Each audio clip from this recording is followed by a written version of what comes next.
Jokowi sedang terdesak. Masa jabatannya tinggal 1 tahun lagi. Banyak proyek ambisi pribadi yang belum tuntas. Banyak dugaan pelanggaran hukum, yang mengancam diri dan keluarganya. Publik sejak lama membicarakan dugaan korupsi, yang dilakukan oleh anggota keluarga Jokowi. Bahkan ada dugaan korupsi, yang melibatkan Jokowi langsung maupun tidak langsung.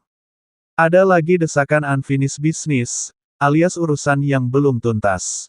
Misalnya, misi pribadi Jokowi untuk menuntaskan Ibu Kota Nusantara (IKN) masih sangat jauh. Plus berbagai proyek mercusuar lainnya, yang memakan biaya sangat-sangat besar. Desakan lainnya, termasuk pohon dinasti yang belum kuat mengakar. Pohon dinasti Jokowi terancam tumbang. Batang dan akar pohon dinasti, masih perlu pupuk yang terbaik. Pupuk yang terbaik itu adalah keberlanjutan kekuasaan Jokowi. Celakanya, kekuasaan Jokowi akan segera berakhir. Dia panik. Semua orang memusuhinya. Bahkan, orang-orang yang selama ini sangat loyal, dan gerombolan para penjilatnya, sekarang malah menghardiknya. Tapi, di tengah keterdesakan itu, apakah Jokowi akan surut? Apakah Jokowi akan mundur? Jawabannya, tidak akan. Kalau dia punya pilihan surut, pasti sudah dia lakukan sejak dulu. Jadi, jangan bermimpi Jokowi akan menyerah. Sebaliknya, dia akan menghadapi siapa saja yang berada di depannya. Sebagai penguasa tertinggi, Jokowi memiliki segala jenis senjata, untuk menghabisi lawan-lawannya. Jokowi sadar betul bahwa, lawan-lawannya pun punya senjata dahsyat, untuk melumpuhkan dirinya. Ada 2 senjata yang mematikan di pihak lawan. Yaitu, pelanggaran konstitusi dan nepotisme oleh Jokowi, serta juga dugaan korupsi.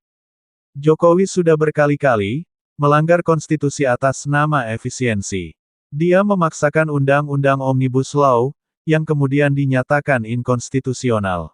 Dia diduga mengendalikan Mahkamah Konstitusi, yang kini dijuluki publik sebagai Mahkamah Keluarga, untuk kepentingan diri dan keluarganya. Jokowi melanggar asas dan kewajiban netral seorang presiden dalam proses pilpres. Dia melakukan cawe-cawe dengan sengaja.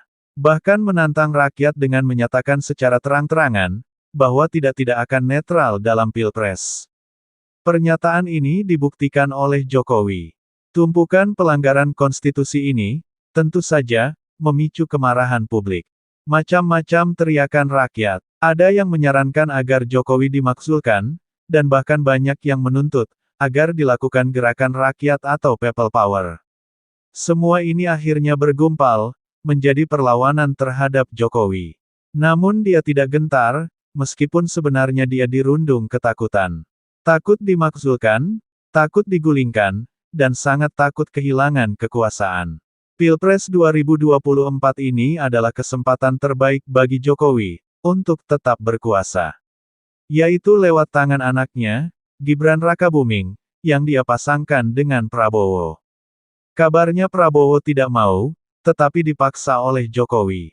Jadi, Pilpres 2024 praktis menjadi milik Jokowi. Jangan ada yang coba-coba mendekat. Jangan ada yang berani menyentuh Pilpres hidup mati ini. Ini Pilpres untuk Gibran. Jokowi sudah kokang senjata, sambil bergumam, aku atau kalian. Dia tidak akan melepas Pilpres ini kepada siapapun.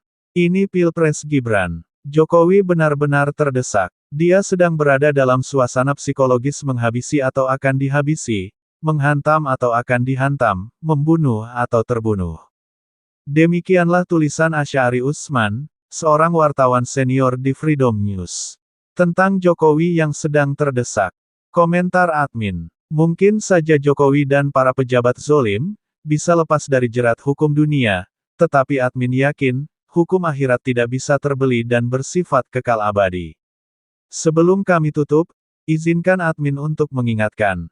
Jangan lupakan, dan tetaplah ingat kepada 6 pemuda beriman, pengawal ulama, yang tidak salah apa-apa, diculik, lalu disiksa dengan sadis dan kejam, kemudian dibantai tanpa belas kasihan, oleh segerombolan setan.